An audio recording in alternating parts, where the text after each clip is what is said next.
Jamaah rahimakumullah, malam ini ana hendak membahas tentang hal-hal yang menyebabkan perceraian. Apa saja sih? Yang sekarang berumah tangga, kadangkala ada yang rumah tangganya di ujung tanduk, tinggal sebentar kayaknya sudah berpisah. Sebagian rumah tangganya ya seperti kapal yang sudah mulai bocor sana, bocor sini, sebentar lagi mau karam.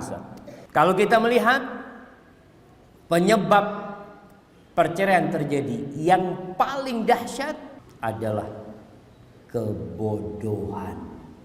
Nikah nggak punya ilmu tentang pernikahan, jahil.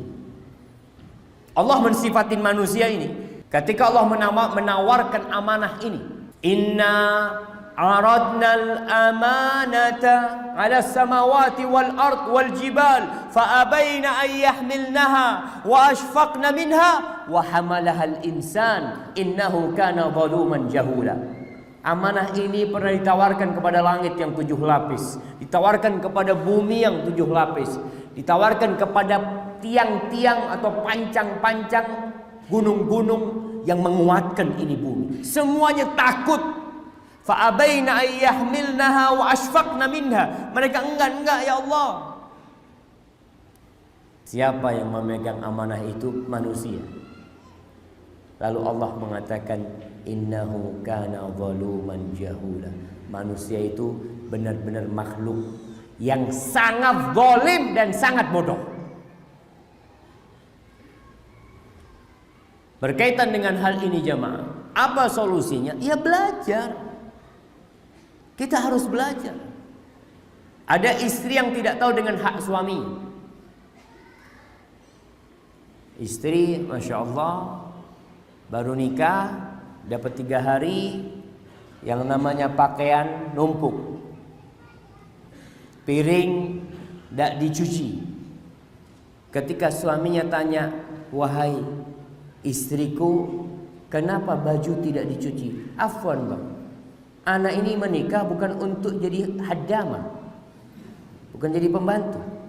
Maka tolong datangkan pembantu untuk cuci piring dan cuci baju. Kira-kira rejalnya bagaimana menghadapi istri yang seperti ini? Beli ya beli. Karena ada perempuan-perempuan tadi yang nggak tahu sama haknya suami dan kewajiban dia sebagai istri. Kebodohan. Suami pun seperti itu. Nggak tahu suami Masya Allah habis zuat tetap pulang malam, begadang ke rumah sahib.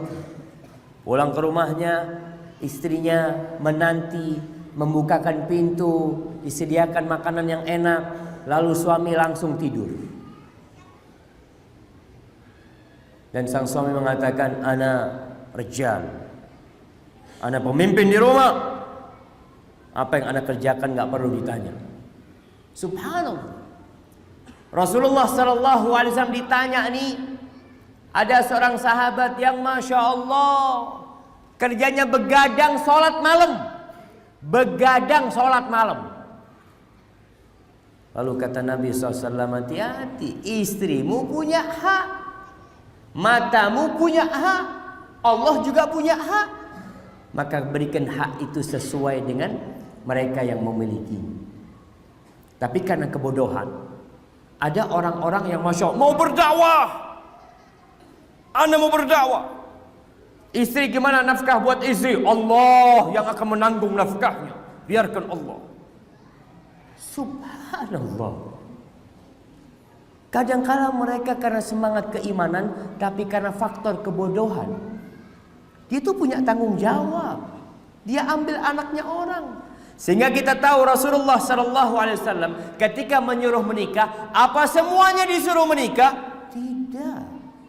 Yang mampu menikah, nikah. Nggak mampu, jangan nikah. Man istata'a minkumul ba'a falyatazawwaj. Barang siapa yang mampu, secara fisik mampu, secara ekonomi mampu, nikah. Kalau gak mampu beremah.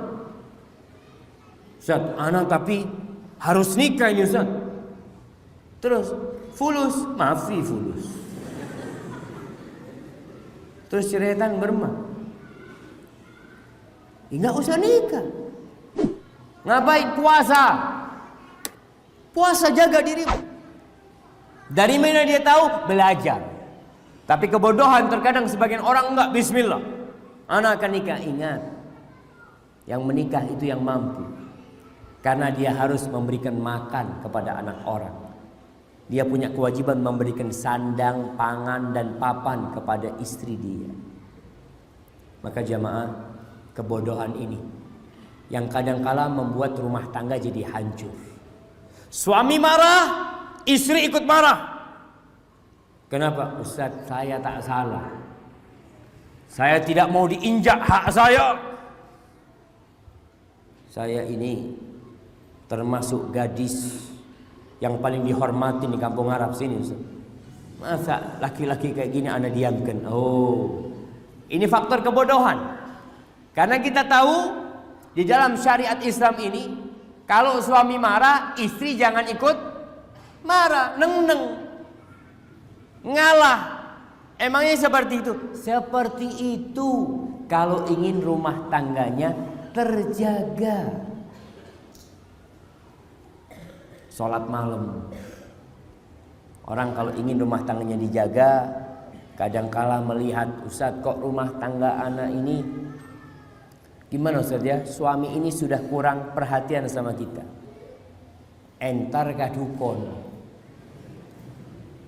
Mak lelaken ini bisa ketek ya. Ada jemaah. Kalau antum lihat ada orang-orang yang berangkat ke dukun karena kebodohan dia ingin suaminya ini, masya Allah, nurut sama dia. Na'udzubillah min dzalik. Ingat, penghuni neraka, ketika mereka masuk neraka, apa kata mereka? Allah jelaskan di surah Al-Mulk ayat 10. Mereka mengatakan, qalu law kunna nasma' aw na'qil ma kunna fi ashabis sa'ir. Kalau selama kita hidup di dunia, kita itu mau dengarkan, dikasih nasihat didengarkan, ada kajian datang dengarkan, wa na'qil, dan kita kemudian mau memikirkannya, mau memahaminya, niscaya kita tidak akan menjadi penghuni neraka. Kenapa banyak wanita masuk neraka? Kenapa lelaki juga banyak masuk neraka? Karena kezaliman mereka. Maka sebelum menikah, kalau ada lelaki yang melamar mau menikahin putrinya, tanya orang tua. Apa yang ditanya? Kebanyakan yang ditanya apa?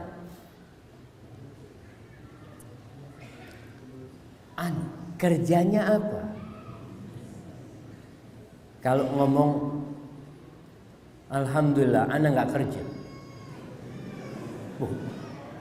Iya, soalnya anak bos perusahaan, anak cuma tanda tangan aja kerjanya. Masya Allah, kata orang tuanya, ini cocok ini, bismillah. Kapan insya Allah kawinnya? Langsung. Seharusnya yang ditanya sama orang tua, tanya, Afwan, antum sudah tahu nggak kewajiban antum sebagai seorang suami kalau antum diterima menjadi suami istri anak. Antum sudah tahu nggak kewajiban antum kepada mertua, kewajiban antum kepada orang tua? Antum udah paham nggak kalau istri marah gimana antum menyikapinya? Antum udah tahu nggak? Ada hal-hal yang perlu ditanyakan. Karena kalau sekedar kuliah S1, kuliah S2, ambil ekonomi, di sana nggak pernah belajar tuh tentang hak dan kewajiban suami istri. Nggak pernah diajarkan di sana. Mau jadi profesor ekonomi pun nggak akan belajar di sana. Kecuali dia belajar sendiri, mencari ilmu sendiri. Maka ingat, salah satu penyebab perceraian itu adalah, siapa yang nulis pertanyaan ini? Masya Allah, dari belakang. Nah, kebodohan. Oleh karena itu kewajiban pertama adalah berilmu. Fa'lam annahu la ilaha illallah wastaghfir li dzambi. Suatu hari Nabi SAW ketika mengunjungi rumahnya atau ketika ada seorang wanita yang datang kepada Nabi SAW konsultasi. Setelah selesai konsultasi, Nabi mengatakan kepada wanita ini, "Adzatu zaujin anti?" Apakah engkau memiliki suami? Qalat na'am. Perempuan ini mengatakan, iya, aku punya suami. Kaifa anti lahu? Gimana sikapmu kepada suamimu? La aluhu illa ma ajiztu. Rasul, aku tidak pernah mensia-siakan dia. Aku selalu melayani dia kecuali yang aku nggak mampu. Lalu apa kata Nabi SAW? Unduri aina anti min, fa innama huwa jannatuki aw naruki. Nih, Nabi SAW kasih ilmu kepada perempuan ini. Lihat bagaimana sikapmu kepada suamimu. Suamimu itu surgamu atau nerakamu. Ilmu diberikan oleh Nabi SAW, sehingga wanita ini jadi tahu, jangan main-main engkau. Suami ini jadi penentu engkau masuk surga atau masuk neraka. Apabila engkau melaksanakan kewajibanmu sebagai istri, memberikan hak-hak suamimu, insya Allah engkau akan masuk neraka. Tapi itu yang pertama. Penyebab yang kedua adalah dha'ful iman, lemahnya iman. Ilmu punya, tapi kurang diamalkan. Jamaah, azan jam berapa? Belum masuk kan? Hah? Belum, jam berapa azan?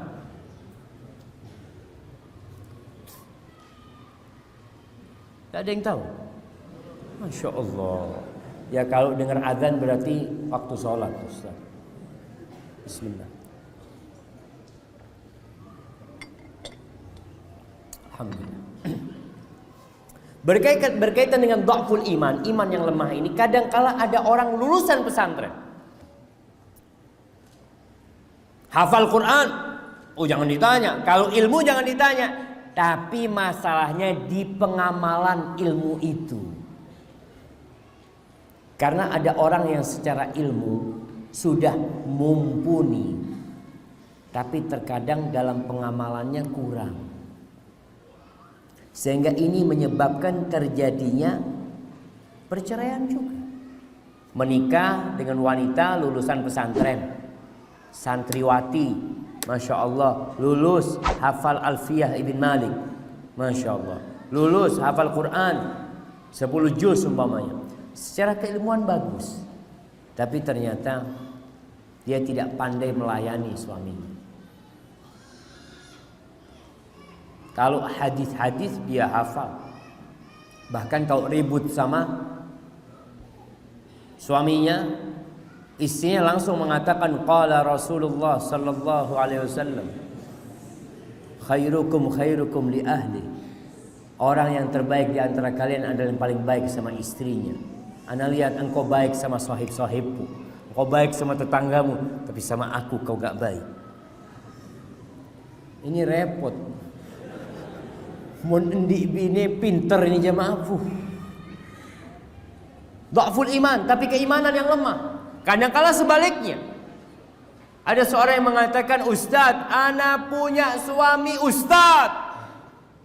Ustadz suami ana Ustadz. Kalau ceramah jangan ditanya. Sebagian yang hadir meneteskan air mata Ustadz. Tapi ana kalau lihat dia di rumah Ustadz, na'udzubillah min dzalik, ya Allah, kok ada orang kayak gini.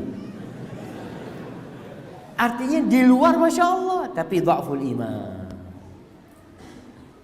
Maka jemaah, Hasan Al-Basri ketika ditanya dengan siapa menikahkan putrinya, ditanya ada orang konsultasi dengan siapa aku menikahkan putriku, apa kata Hasan Al-Basri? La tuzawwij ibnataka illa min taqi. Jangan pernah engkau menikahkan putrimu kecuali dengan orang yang bertakwa. In ahabbaha akramaha wa in lam yuhibbaha lam yadribha. Orang yang bertakwa itu, kalau dia cinta sama istrinya, dia akan muliakan istrinya. Tapi kalau dia nggak suka sama istrinya, dia tidak akan menzalimin istrinya, karena dia takut sama Allah. Maka berkaitan dengan dhaful iman ini jamaah, akhlak menjadi salah satu indikator kuatnya iman. Akhlak menjadi salah satu indikator kuatnya iman seseorang.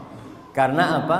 Karena Rasulullah sallallahu alaihi wasallam mengatakan, akmalul mu'minina imanan ahsanuhum khuluqan. Orang mukmin yang paling sempurna imannya siapa? Yang paling baik perilakunya. Bukan yang paling banyak sholatnya, bukan yang paling banyak hafalan Qur'annya, bukan yang paling banyak hafalan hadisnya, bukan yang paling panjang jenggotnya. Enggak. Orang berpikir, munjemun lanceng ini imannya kayaknya kuat. Tidak ada jemaah. Tapi yang menjadi indikator orang itu imannya kuat adalah akhlak. Akhlak. Maka tolong perhatikan hal ini. Jadi kalau kita lihat rumah ini sudah mulai nggak benar, berarti keimanan dua-duanya mungkin perlu diperbaiki. Mungkin nggak pernah sholat malam lagi. Kadang-kala suaminya sebelum nikah, Masya Allah, jangan ditanya puasa Senin Kemis, selalu dia jaga. Sholat malam dia lakukan. Setelah menikah habis semuanya. Kenapa? Mau puasa sunnah, kata istrinya, nggak usah lah bang. Diturutin istrinya. Mau sholat malam, dipegangin sarungnya sama hari ini. Tak teti sudah coba. Maka ingat, itu penting. Tatkala rumah tangga kacau, perbaiki hubungan sama Allah. Kuatkan imannya supaya Allah memperbaikinya. Dosa menjadi salah satu penyebab terjadinya percekcokan dalam rumah tangga. Orang-orang yang berbuat dosa di luar rumah atau istri yang berbuat dosa di dalam rumah, suaminya nggak tahu, sampai rumah itu akan ada jarak. Kok rasanya nggak enak sama istri? Istri juga nggak enak sama suaminya. Apa penyebabnya? Dosa. Baik. Yang ketiga yang menyebabkan terjadinya perceraian adalah su'ut tasarruf. Sikap yang kurang baik. Jemaah, mau tidak mau, dua sejoli, dua pasangan, dua manusia yang mereka tidak saling mengenal, yang mereka terlahirkan dari rahim yang berbeda, kemudian masuk ke satu rumah, akan terjadi gesekan di antara keduanya. Itu hal yang wajar, itu biasa. Kadangkala istri nggak tahu dengan kesukaan suaminya. Ada lelaki-lelaki yang paling gak suka sama ikan asin. Istrinya Masya Allah seneng sama ikan asin. Dia gorengkan ikan asin, dia berikan kepada suaminya. Bang, ini zen bang. Akhirnya suami keluar beli makanan di warung, makan sendiri. Seharusnya tidak seperti itu. Maka diperlukan hikmah dalam menyikapi semua peristiwa yang terjadi dalam rumah. Bagi para wanita, suaminya pulang malam, ditunggu di depan pintu sama istrinya. Sambil dia sudah siapkan semua kata-kata yang mau disampaikan kepada rejalnya. Pas buka pintu, tunggu dulu sana, jangan masuk. Mau ribut? Jangan, ini suami perlu dikasih tahu. Jadi usahakan para wanita yang nasihat anak kepada para wanita semuanya, kalau suaminya pulang ke rumah, mau tepat waktu, mau tidak tepat waktu, jangan ditanya dari mana. Pertanyaan dari mana itu dihapus sudah, nggak ada lagi dari mana. Bapak-bapak suka kalau ditanya sama istrinya dari mana. sudah apeloan, datang dari mana situ? Jangan diganti pertanyaannya apa? Mau apa? Suaminya datang tanya, mau apa bang? Mau yang panas apa yang dingin? Allah. Itu suami kalau kayak gini, Masya Allah, dikunci langsung ke kamar. Sudah bismillah sudah. Jadi banyak masalah terjadi karena sikap yang kurang baik jemaah. Menyikapi permasalahan itu. Jadi ada suami yang terus terang Anda berjumpa dengan seorang suami dan berjumpa dengan istrinya juga. Anda berjumpa dengan dua orang yang bertikai. Ini dua orang kaya raya. Masya Allah. Kalau Anda sebutkan namanya antum tahu. Nama orang ini terkenal. Anda tanya, kenapa bang? Kata dia, Ustaz, anak ini selalu pulang itu nunggu anak-anak tidur Ustaz. Soalnya kalau anak pulang anak-anak belum tidur, anak mesti ribut sama istri anak. Anak kesian sama anak-anak anak.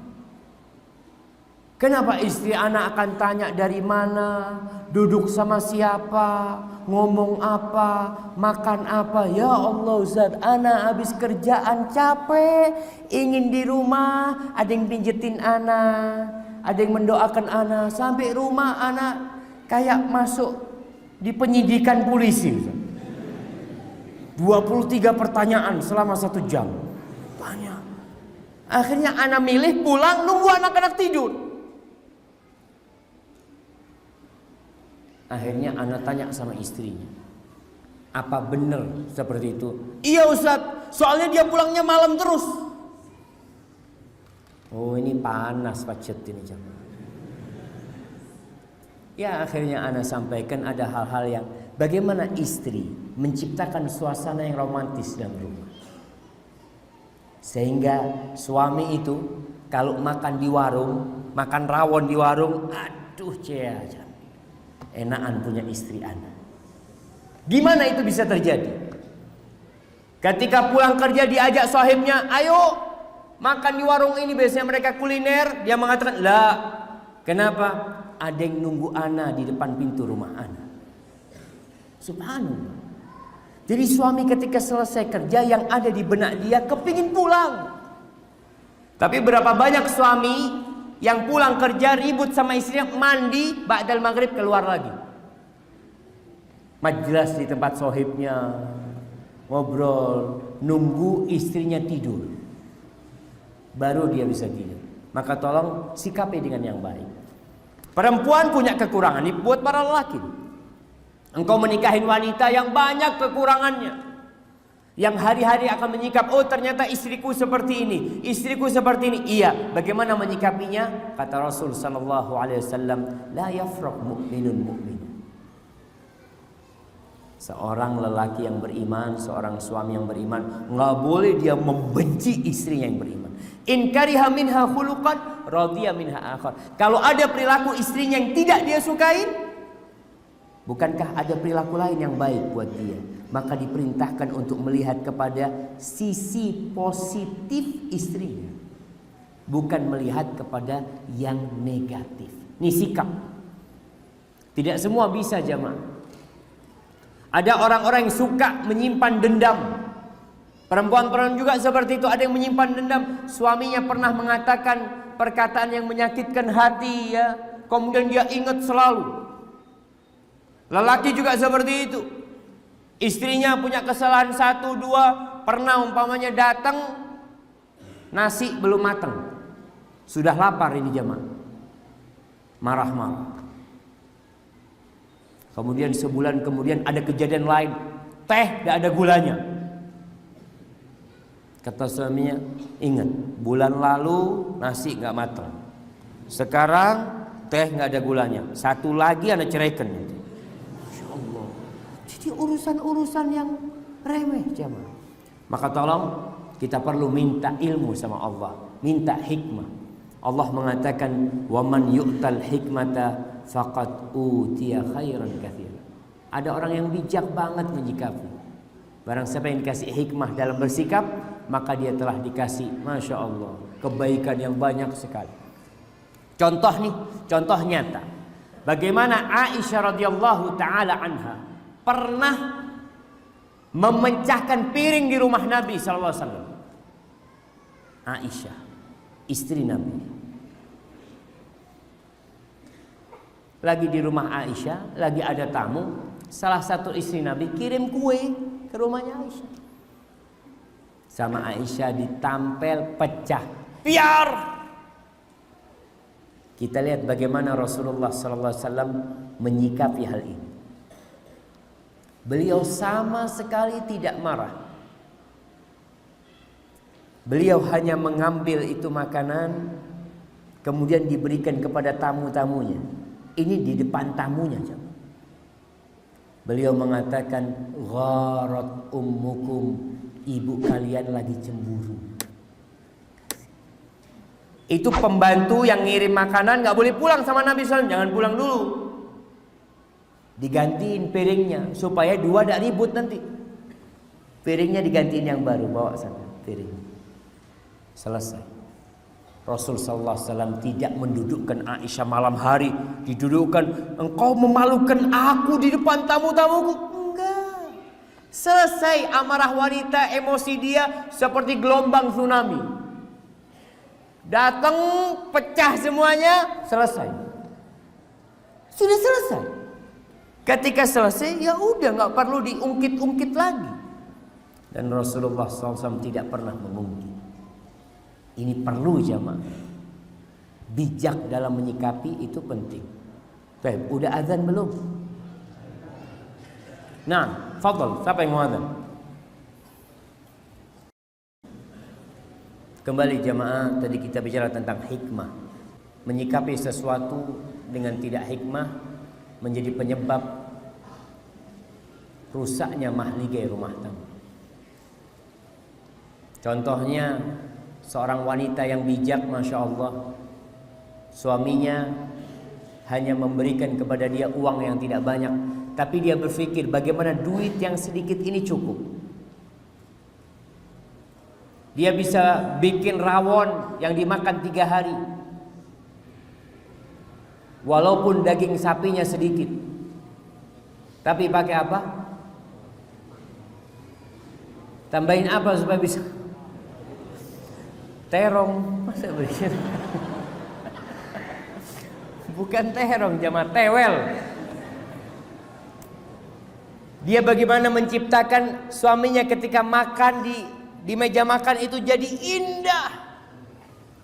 Ketika dia mengatakan umpamanya, bang, afwan bang, hanya ini yang bisa aku suguhkan. Jadi sang suami ditemenin makan sudah seneng. Karena ada seorang lelaki yang, ya Allah, dikasih makanan yang zen sama istrinya, disuguhkan di meja makan, lalu ditinggal nonton TV. Apa kata laki? Mari sini, saya benih gocengnya. Ingatkan Cina, bos. Ya ada orang yang nggak bijak menyikapi gitu. Maka ingat, wanita yang solehah, yang dia bisa menyikapi kondisi suami marah, kondisi rumahnya.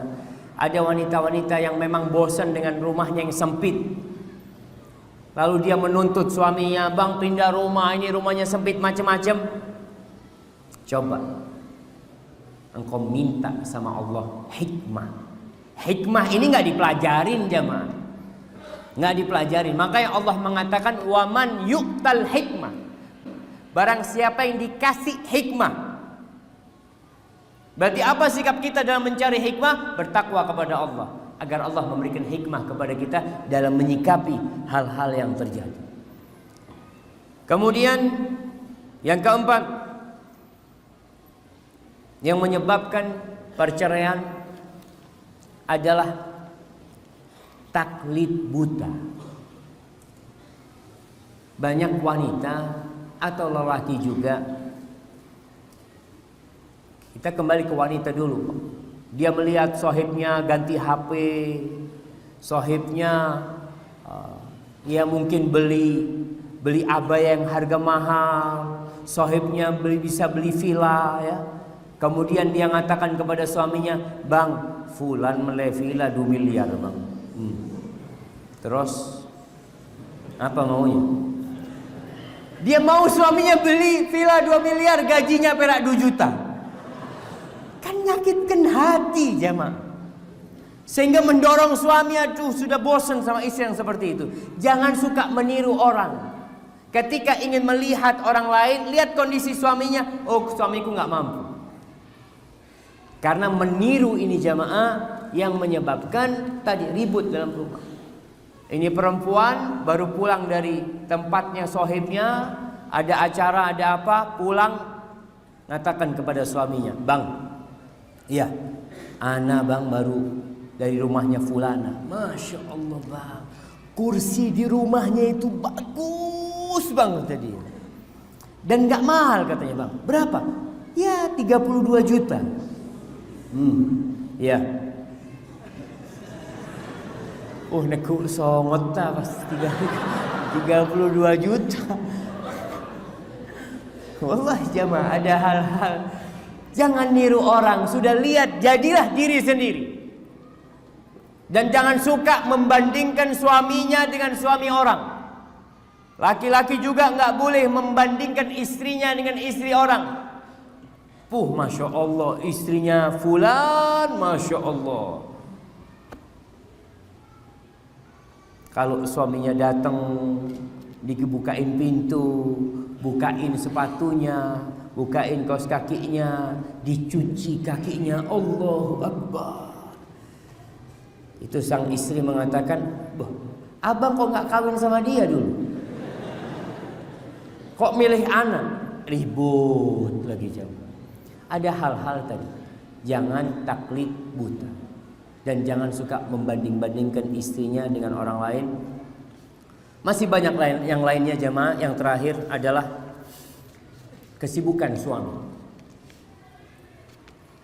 Ada suami-suami yang terlalu sibuk sehingga jarang di rumah. Bahkan ada suami yang bekerja ke luar negeri sampai bertahun-tahun, yang akhirnya keharmonisan hilang di dalam rumah. Atau juga ada suami-suami yang hadir di dalam rumah tapi ghaib sebenarnya. Sampai disebut al-hadir al-ghaib. Suaminya mana? Ada di rumahnya. Ada tapi tidak ada juga, kata dia. Ada di mana? Ada di kamar, kata dia. Tapi pegang HP, nunduk terus, ketawa sendiri. Ini hadir ghaib suaminya jemaah. Itu menyebabkan tadi rumah tangga yang padahal dibina untuk menjalin hubungan yang indah, untuk menciptakan anak-anak yang bisa bersama-sama masuk ke dalam surga, gara-gara suami yang tidak peduli dengan urusan rumahnya. Dia lebih suka di luar rumah, bahkan kerja ke luar negeri bertahun-tahun, sehingga menjadikan dampak dari absennya suaminya perceraian.